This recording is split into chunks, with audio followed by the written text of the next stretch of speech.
I'm Yulia, and this is Red Lines, a segment where we dive deep into daring conversations and hopefully cross some of the red lines of your political talks. I'm here with Joseph McDonald and Henry Keane. So would you guys please introduce yourselves? Please go first, Henry. Henry, you're here. My name is Henry. Yeah. The line was bad. So, Henry Keane, UATV English, a presenter, newscaster, and sometimes a journalist. And my name is Joseph McDonald. I'm a soldier with the 124th Marine Brigade down in Kherson. I'm a drone pilot and sapper, which means I basically make bombs that go on drones. And I also run a YouTube channel called Big Mac's Battle Blog. Awesome. Thank you for introducing yourself. And thank you for saying that for me, because, you know, Big Mac's Battle Blog is a lot for some reason, even though, you know, I seem to, I speak English fluently, and these types of things are always so difficult for me. Well, today we're going to be talking about crossing the reddest of Russia's red lines. Well, the most recent ones, I suppose, which is strikes deep within Russian territory. Why they're important and why these red lines should, in fact, be crossed, and why we should not be scared of them as much as, you know, my favorite person on the planet, Jake Sullivan, seems to be. So what are your thoughts on crossing the red lines of Russia and striking their airfields and their ammo depots? Who's first? Go first, Henry, please. You're the journalist. All right, I'm the journalist. Okay, so I'm going to make a face now. So I don't see any red lines, to be true. I think we should just start doing it finally, and then the red lines will follow. That's it. That's what I think. I mean, I absolutely agree. It's been too long that me and my friends and guys up and down the line have been getting hit by flying air bombs with missions launched from air bases that are just across the border.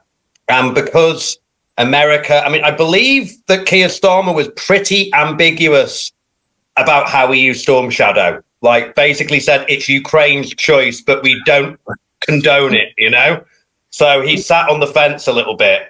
But Kyiv traffic has been locked up for the last 2 days because someone important from America's in town. Someone told me it was the Secretary of State. I have no idea what the guy's name is. Anthony Blinken. Could have been Michael Douglas. I believe he's in town as well. But apparently these talks have been happening right now. And hopefully they've said yes. But, well, Ukraine's developed its own ballistic missiles. So, you know, we could always just fire a Storm Shadow and not tell them that, just say it was a Ukrainian one. But anything that stops the guys on the front lines getting pounded by fabs is worth doing. We've lost thousands of guys to this. Yeah. I mean, what happens if we start striking Russian turf right now? What happens?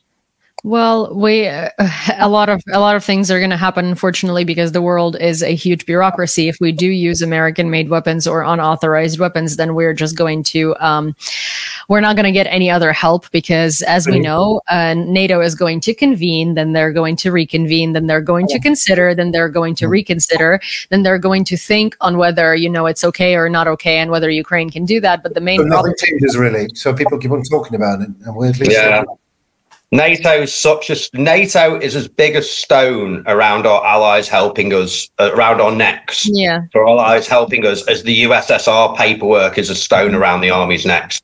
If it wasn't for NATO, the Poles and the Finns would have, and the Baltic states would have stormed in months and months and months ago, years ago. I mean, the Poles are rearing to go, but NATO stops them, you know? No, I am from Baltic states. I was born and raised in Latvia, so I can confirm that.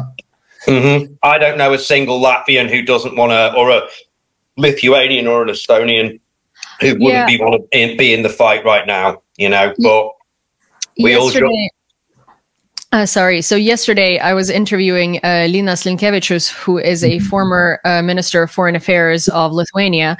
He's a great guy. He's in Sweden now. He's been in politics for ages, and he was talking about, you know, how the West fundamentally misunderstands Russia, and how all of these sort of NATO and the UN and other alliances and structures are so incredibly outdated, and their approach to things is outdated.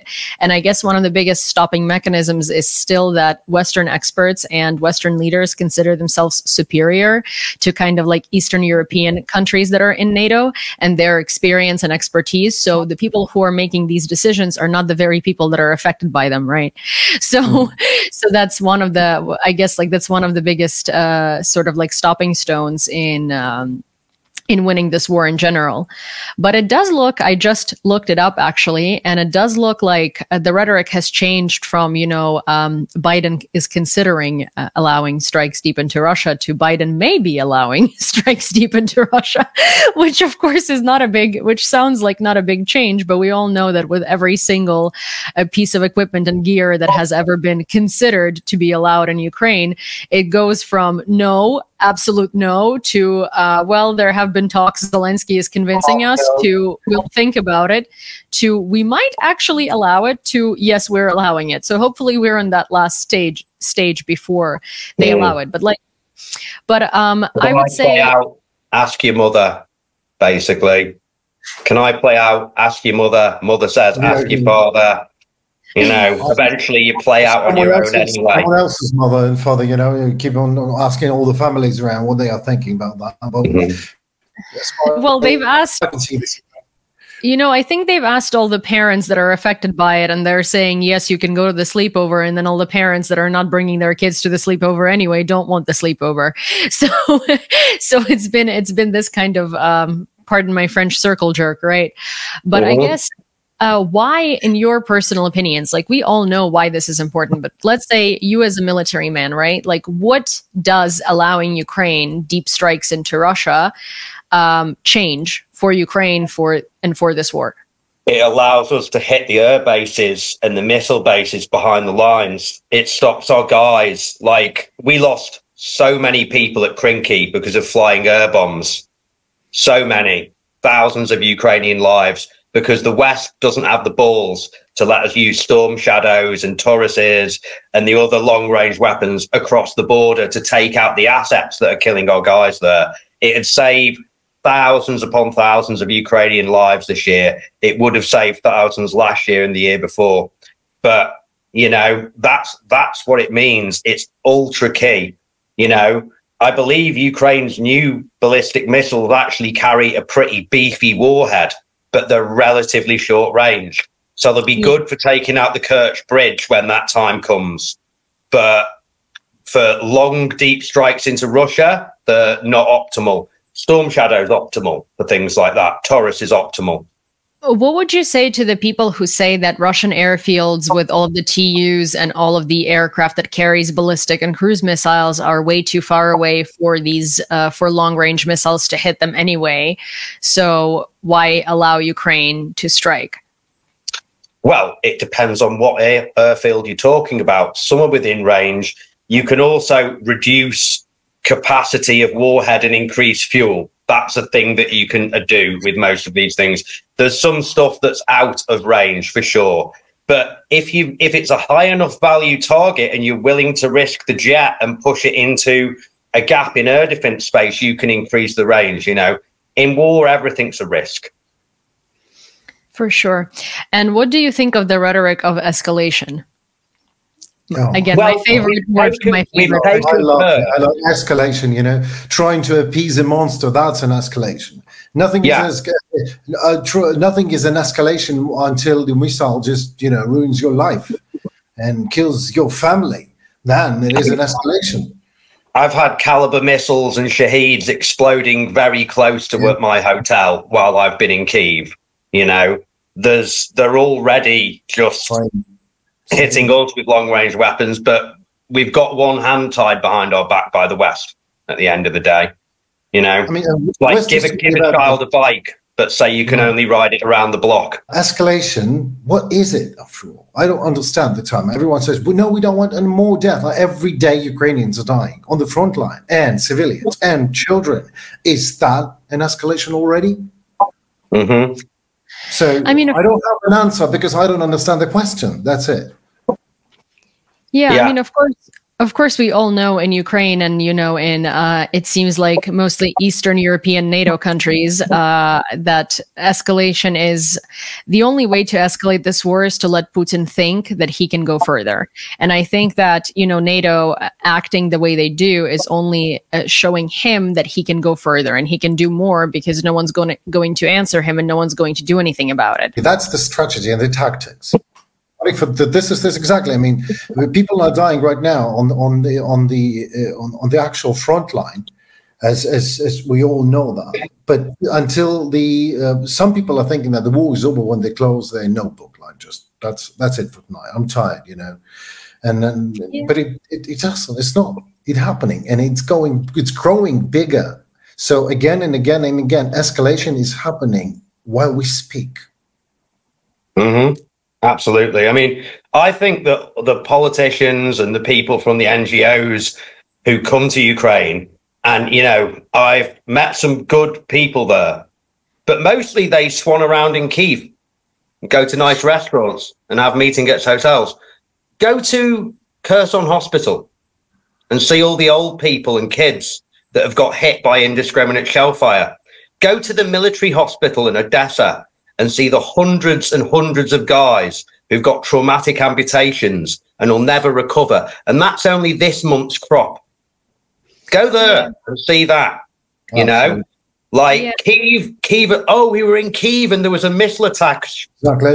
They get to choose their wine, you know, rosé or wine. So that's the thing. Yeah, I've been in the trenches. I've been just recently filming near the Borovai in Kharkiv and spent the couple of nights right on the front line, you know, testing the vampire drone. So I know what it's like. It's a good bit of kit, the vampire. Oh, yeah, it is a good thing.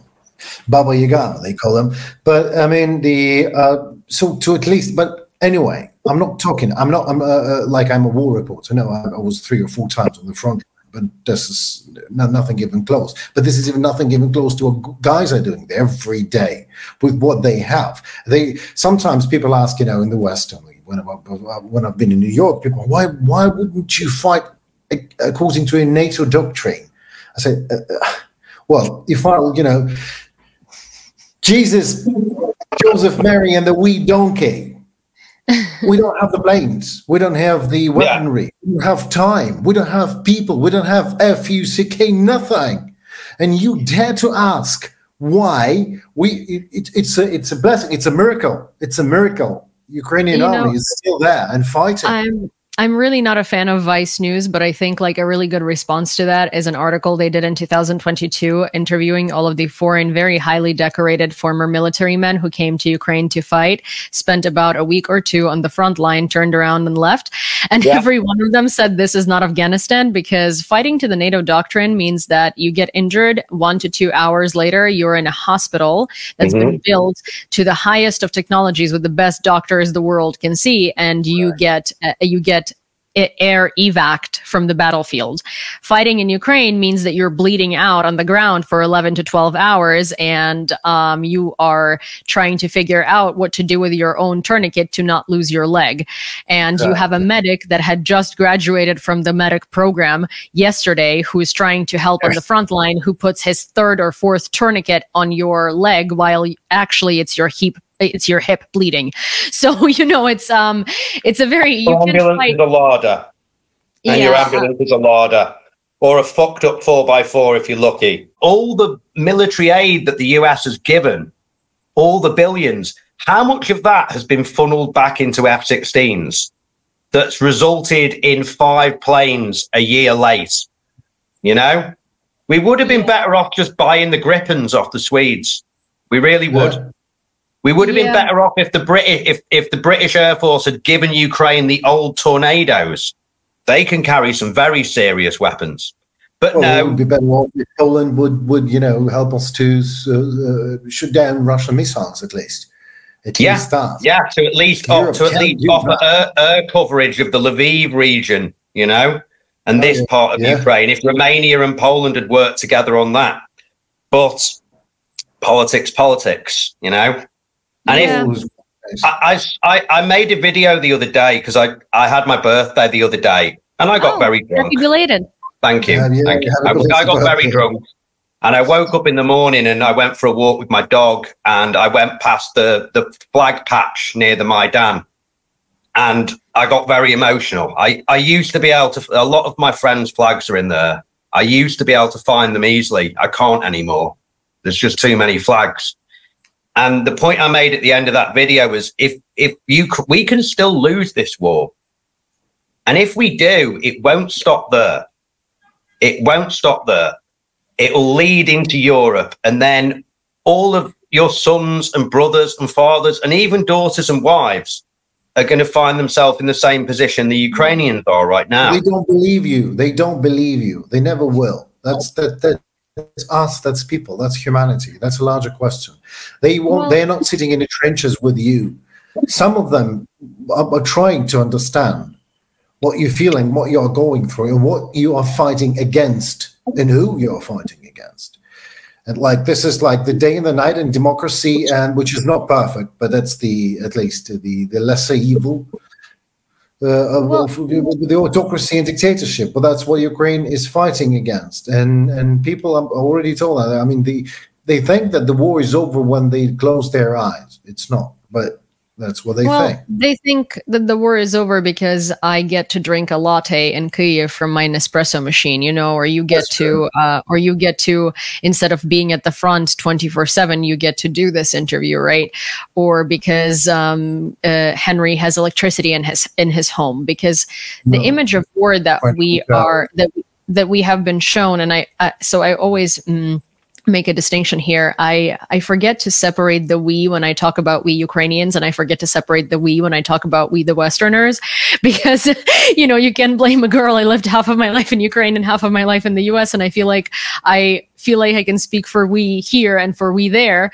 But we in the West have been painted this image of the war that is kind of like, you know, a third world country where everyone is poor and destitute and the resources have been taken away. So refugees show up in your country without clothes. They show up not for an example, maybe not like knowing what the latest iPhone looks like, right? Or not having ever had like a coffee machine or a dishwasher or something.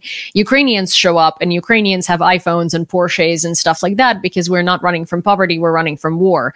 People don't understand that the countries in which we have seen the war before, if we don't take World War II as an example, but like wars in our sort of like the televised wars, right? They have been in countries that are like 1/16 the size of Ukraine. So, so Ukraine is this massive place where, yes, in some places, it doesn't look like there is a war until a missile hits and kills your family on one Sunday evening, you know, but in other places, there are missiles raining down every day, and we don't get nearly as many videos from those places because these people are so used to it that they don't see it as anything other than routine anymore. And we only get to see the videos from like Kyiv, or, you know, when someone hits Lviv, because it's not nearly as mundane for us, right? For us, it's like, oh my God, this big thing happened. For someone in Kharkiv, it's like, well, welcome to my Monday afternoon at school, you know? Yeah. So it's just, I think, part of the Western interpretation of the war and Western sort of you know, not inaccuracy, but Western inability to deal with it properly is how we are taught, how we have been taught through movies and TV and everything and news to perceive war. And this doesn't look like an all-out war to most people, because every single city in Ukraine does not look like Mariupol or Severodonetsk or Avdiivka, you know. And I think that's also why Western politicians are kind of like, pardon my French, scratching their balls on that, because a lot of them who have never been to Ukraine, who have not seen Bucha, who have not experienced an air raid in Kyiv, who have never been to a military hospital and seen these things, they don't see it as nearly as urgent or nearly as problematic. They kind of see us as whining. You know, they see it as us being given all of these things, and then we also don't perform because we're not taking back regions. And I think it's a big dissonance in understanding and comprehension, because you don't really learn to see things from someone else's perspective, or from a perspective of the person who's going through it until you see it yourself. Maybe they don't have to. Maybe we have to show them. You know, I've been recently interviewing Matthew Sampson. He also is fighting for Ukraine. He's a Marine Scout sniper for the American. So I've asked him a simple question as a closing part of my interview. I've asked him, Matthew, what would you do if you would be the chief commander of armed forces of Ukraine? And he said, I would spend all the money that I have on propaganda, because he just returned from United States, and he was talking to people. He was advocating for Ukraine on the Capitol Hill, and people sometimes even don't understand. They think that they really thought that the war is over. Can you imagine that? It's over, and they like the next question will be who won? Jesus Christ! I mean, so Putin, as he said, Putin spends about $2.5 billion a year annually on propaganda. America spends, as per his figures, Matthew Sampson's figures, was like about a quarter to that. It's like $400 or $500 million, which is not enough. People are not educated enough, and Ukrainian journalists' effort is not enough. But we're learning, and we're doing our best. You know, it's also one of those. So, for instance, I have a lot of friends in the UK, right? Most people in the UK know the war is not over because the UK is closer to Ukraine. Also, a lot more volunteers to fight in Ukraine come from the UK. The US is very far away, but the US holds the trophy for allowing all the weapons, and the US has the most money to give us weapons. And the US, unfortunately, in this scenario, unfortunately, is kind of like the big brother in making decisions in NATO. I can't really say that Ukrainians are not showing enough because, I think we are trying to show as much as we can. There are foreign soldiers who are showing their reality. There are Ukrainian journalists, there are foreign journalists, there are Ukrainian soldiers, there are random passerbys on the street who are filming things. I think it's just the simple reality is that if you don't experience or you don't know someone who's going through it, you're not going to feel for that nearly as deeply as you would if you actually knew someone. So one of the reasons I'm going to try and advocate for these things at the Action Ukraine Summit in Washington actually in a couple of weeks is because I'm hoping to, make interpersonal connections with senators where I am that link that they didn't have before to like understanding what a Ukrainian reality is. Because even I, as a Ukrainian person, I don't think I really felt nearly as enraged at certain things until I met someone who became very important to me, who fights on the front line. Because you make these links and you make these connections. I think I also, I went to a hospital in Vinnytsia last year. It's in Lviv, and it's sandwiched in between Superhumans and Unbroken. So no one has heard about this hospital. It's just a military hospital that's very good. And I realized how bad the situation is and how desensitized the nurses are. After not asking me any questions whatsoever, I was there to come as a volunteer, ask the guys what they needed. We ended up getting pillows because they had, pyramids of food that people had brought them before me, but their pillows were awful. But so she brought me into this room, and there was a guy who was missing the entirety of his face. I mean, legitimately, he was so badly mutilated on his face. And I am not I'm the type of person who can see gore, no problem, as in anything that's, out of ordinary. I'm not going to react to it. But so he's going through psychological rehabilitation because obviously one day you wake up and you don't have a face anymore. That is going to hit you a lot psychologically. Imagine if I had walked in there and I was someone who would have a reaction to that. That guy would have been scarred for life just because of my reaction to what he looks like. But what I'm trying to say is that nurse didn't even think of asking me if I would be, if I would have a reaction looking at it, because for her, this has become so okay and so normal, and she sees it so much that she didn't even think that someone else might not have, right?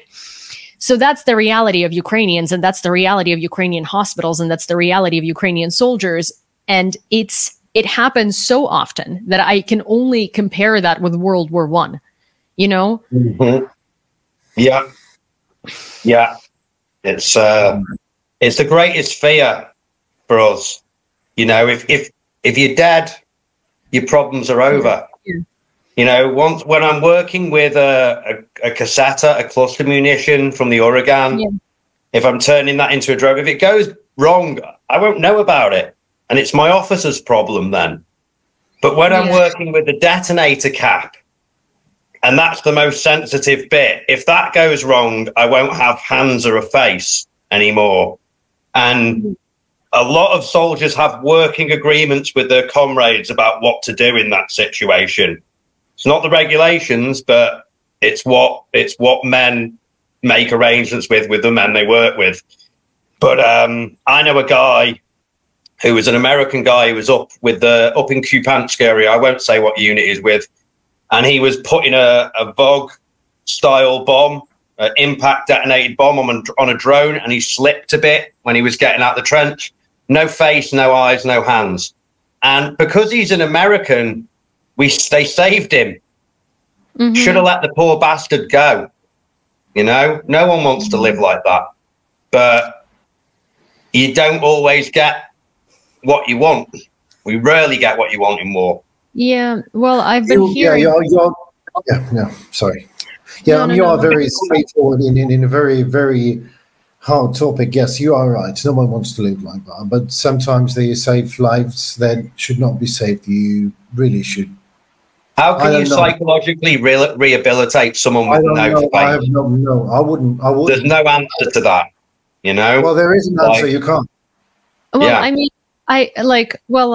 here's the thing. As someone with a psychology degree, right? Like I partially agree and partially disagree with you, because there might be someone watching this who is in that situation, and for them that would be a psychological blow, right?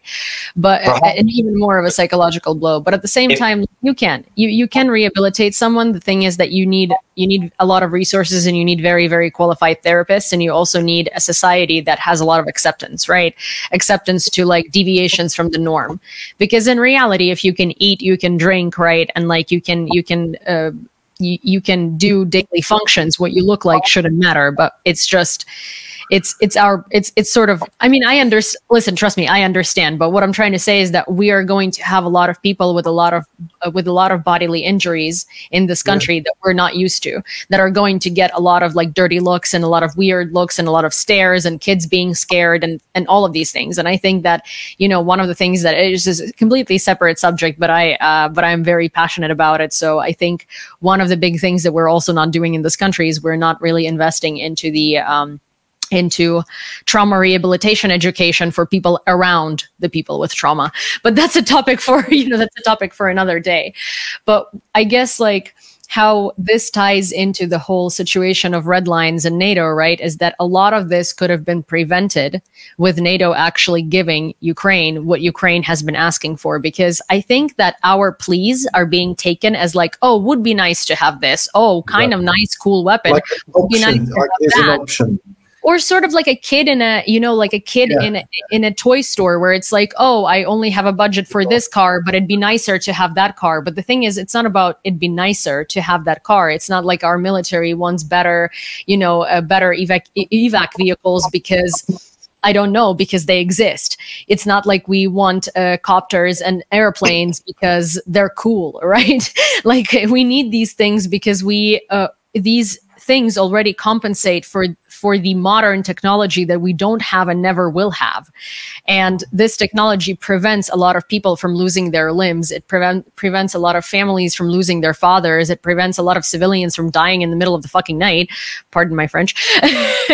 And and it prevents soldiers from having to do 4 times the work on the battlefield. Mm-hmm. There's so many half measures as well. And like there was an article from UATV a couple of months ago about 9 of these armored car type things have been delivered. I had to check. They're 3 million a piece. That's 21 million's worth of aid. You know what I think the army would like rather than 9 armored cars is the equivalent value in Toyota Hilux pickups with enough soft armor to stop shrapnel. That's what we actually need. We're not really that bothered about preventing machine gun fire. But if we had enough good 4x4s that have got enough armor protection to stop that stray shrapnel, which is literally soft armor and an armor plate here and there, that would make a difference. 20 Challengers from Britain Like, that's more of a logistical burden than an asset. We could have easily given you 100 and it wouldn't have affected our defense. Those tanks, we haven't used them since the Second Gulf War. You know, we had one in Afghanistan sat there as the lads called it, £1 billion pillbox. You know, we had that sat there. Someone said to me, what's the best tank in Ukraine? The 650 T-72s the Poles gave. That's the best tank in Ukraine, because the guys already know how to use them, and there's a lot of them, you know? Yeah. That would have made a lot more difference. And another 100 guns, just another 100 guns, even if they were old Soviet ones, up and down the line, would make so much difference. There's bits to the front where we've got hardly anything.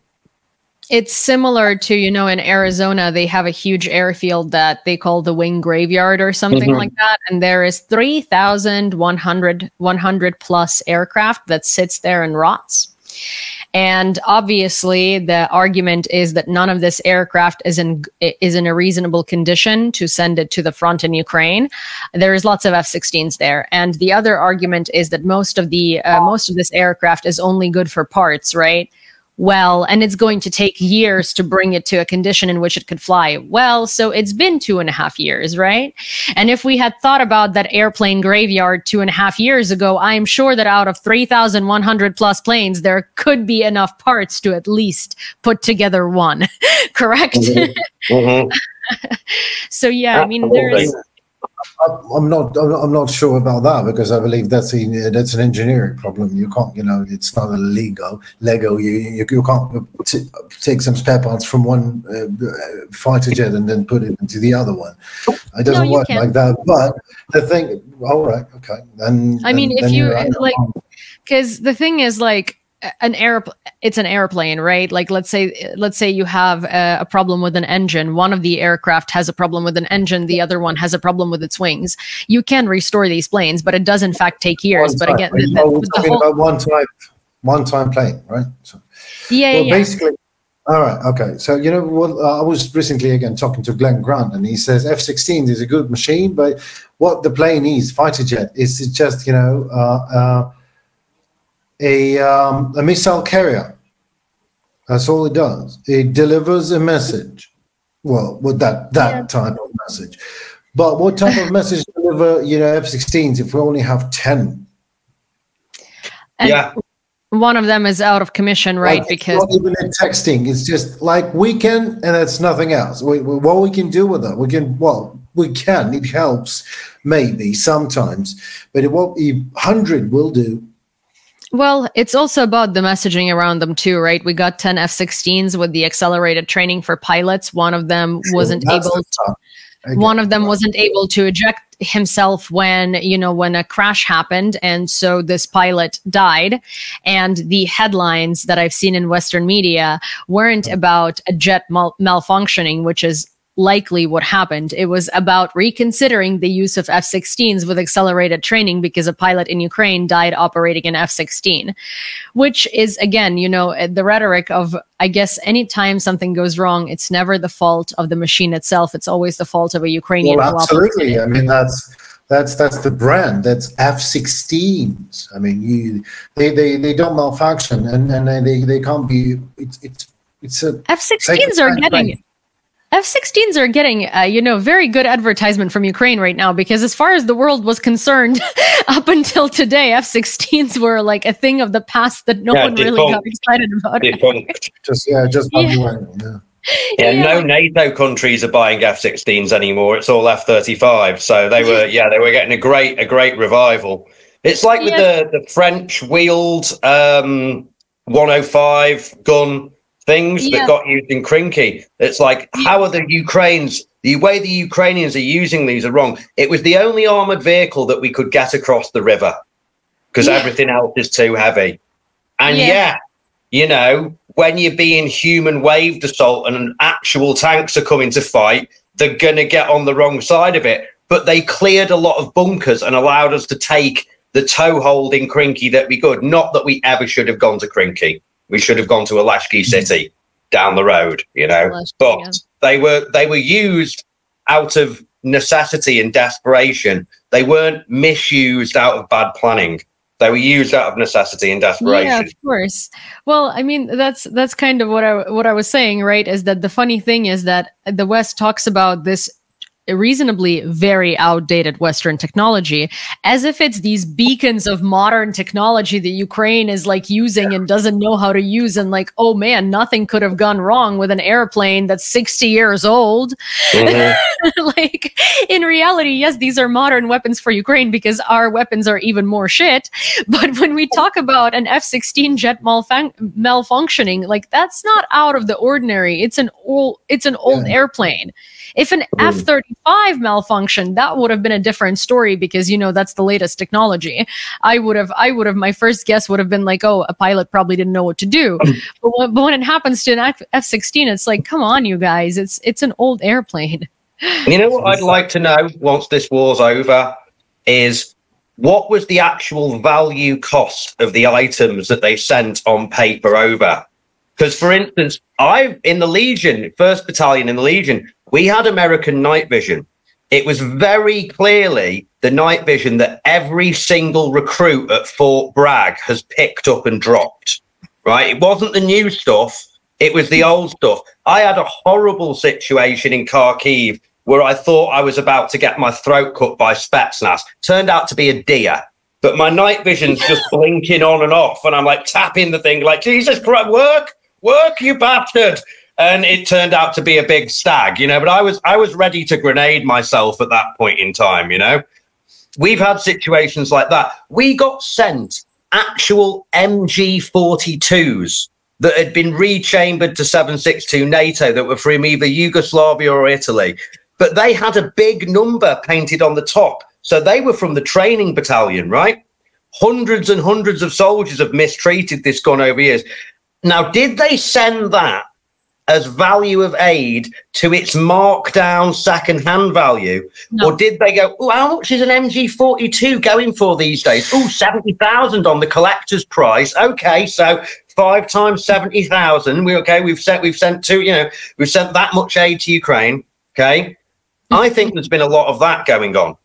Oh, you know?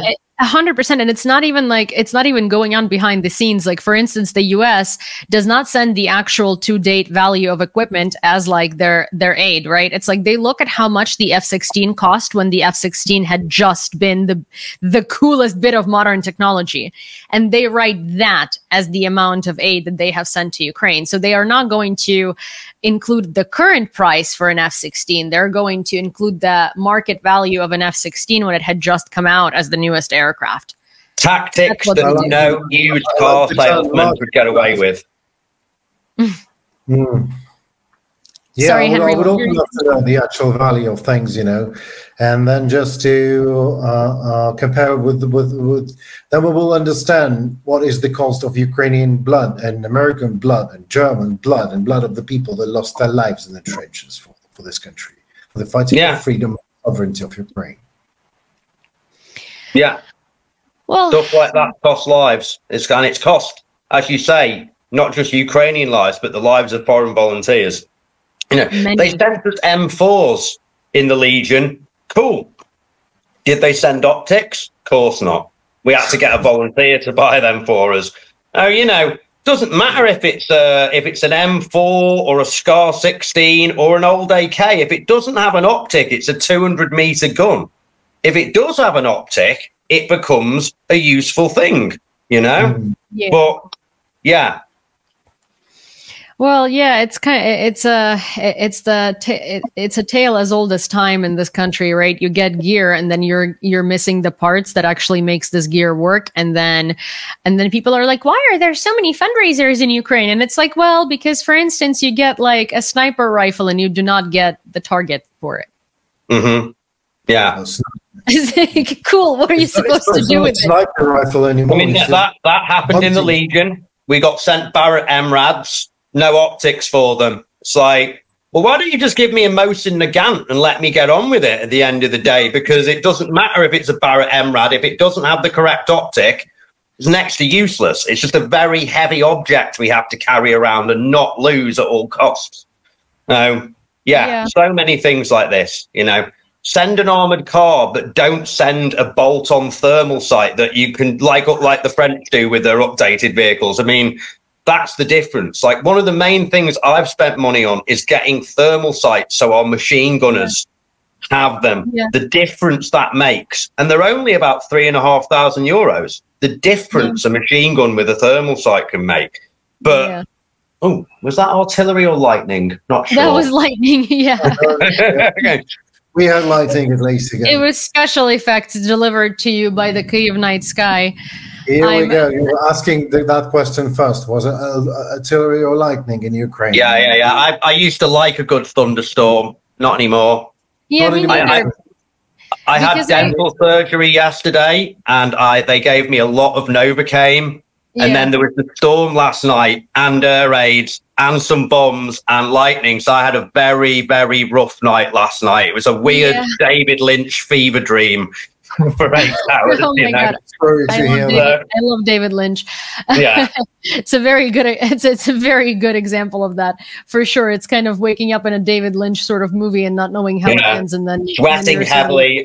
Is my hotel being bombed, or was that lightning just outside? I'm not really sure, you know. That was me last night as well. David Lynch type hero's journey is not my type of journey. You don't know even what kind of a character you are. I mean, hey, I don't think any characters in a David Lynch movie actually come out all right, but it's that's okay. That's true. I think all of them are quite screwed up. Doesn't matter. You're right. By the end of it. But yeah, I guess like since we've started talking about lightning and how it sounds, you know, how in Ukraine you never know if it's like Shaheds being taken down, or it's artillery, or it's or it's just a lighting and some thunder. Some of my friends from America moved to Kyiv the other day, and it's their first week here, and they called me at 3 in the morning last night freaking out because they thought Kyiv was being bombed, and I was like, sweet baby child. Bless your soul. It's a thunderstorm. You can go back to sleep. Yeah. Well, so I guess this is a good time to summarize our conversation, and I think I will give I'll give the direction to it, and the direction would be sort of the red lines that we're not crossing are certainly creating more and more very, very bad scenarios for Ukraine, and not only in terms of being unable to use weapons or tactics effectively, but all of these red lines and everything that we draw and everything we don't give Ukraine and all the weapons that we're considering, all of the time that we take to do that, Russian partners don't, and they just send Russia more stuff. And let's say if we take 10, 15, 20 days to consider whether Ukraine can strike back into Russia, Russia takes 20 days to get 150 ballistic missiles. So by the time that you allow that strike to Ukraine, after deliberating for half a year or something, you now have to immediately start deliberating something else, because now we have more problems than we did when we first asked you to strike back. And that costs lives and soldiers and everything. Absolutely. I can't agree more. All these red lines in the heads of politicians are becoming red lines painted with blood on the front line. Mm-hmm. Yeah. Not only the front line. It's as simple as that. It's as simple as that. Yeah, I think our plea to everyone in the West, or the politicians that might stumble upon this video by chance, is that stop deliberating and just let Ukraine strike. Ukraine has shown a very good track record of not abusing the equipment and weapons and the permissions we're given. So I guess it's a good time to start trusting Ukraine in our own judgment of what we should and should not do, because unlike Russia, we have been, taking care of civilian lives on the other side. We have been taking care of soldiers on the other side, which completely separate subject as well. But you've only got to see what people look like after a prisoner exchange to see who's the good guy in that one. Yeah, you've only got to see that. I just love that point. Yeah. I mean, Russian soldiers gain weight and say that the conditions are better than at home. I think if I had a message to the politicians right now, I wouldn't speak to the Americans, because what's going to happen in the election, we don't know yet. But if Trump gets in and does abandon Ukraine, this is still Europe's problem. Yeah. And Europe should grow a pair and stop relying on America before that happens. France and Germany and England and Sweden have got serious defense industries, and they've got the stuff to give Ukraine now. And if you don't give it now, it's only going to cost you 10 or 20 times more later. Britain couldn't handle what would actually happen if we were in a peer-on-peer conflict. I know so many Ukrainian units that have had 60, 80% casualties and consolidated and gone out again and had those casualties again. Britain isn't ready for that. No one in the West is. We think 150 guys dead in 17 years of our involvement of Afghanistan's a tragedy. That's just Tuesday for one brigade sometimes here. So yeah, spend a bit more now, or it'll cost you a hell of a lot more later. And your government, your political party in Korea will not be able to handle that when you send a British or French unit in and 40% of them get killed on the first big assault. Because that happens a lot. That's what peer-on-peer war is. Exactly. And I think another point here that supports your point very much is that, you know, I hear very often that without the US, Europe is not going to be able to support Ukraine. No, Europe is going to be able to support itself if Europe goes into wartime economy and wartime thinking, which Europe hasn't done.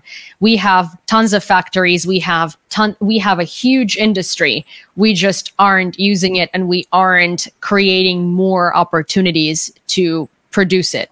Simple as that. Well, thank you so much, guys, for joining me today. And, you know, I guess schooling some Western politicians on what they should be doing in order to avoid a terrible disaster of their political careers once they will actually have to deal with this in person. If they don't get their, you know, if they don't get their bearings straight. I hope to have you on this channel again. Certainly, I would love to speak to you behind the scenes, because it seems like there is a lot that we can discuss. And thank you so much for both of you giving me an hour of your time today to discuss why, I'm not even saying whether we should strike Russia back, but why it's important and why Europe should grow a pair and the US should grow a pair and stop putting, you know, nails in Ukraine's shoes when we're walking towards victory. Thank you very much for having me, Julia. And nice to meet you, Henry. Thank you for your service, sir. Thank you. This was Red Lines, and I know for certain that we've crossed some very heavy ones of political talk in this conversation, but what are you going to do? You need to speak reality. You can't sugarcoat it anymore. We can't sugarcoat it anymore. And I hope you enjoyed this conversation. And if you did, please don't forget to subscribe to this channel so we can cross some more Red Lines next week with you. And of course, don't forget to give this video a like, a comment, share it with a friend. I'm watching you. And I will see you next time.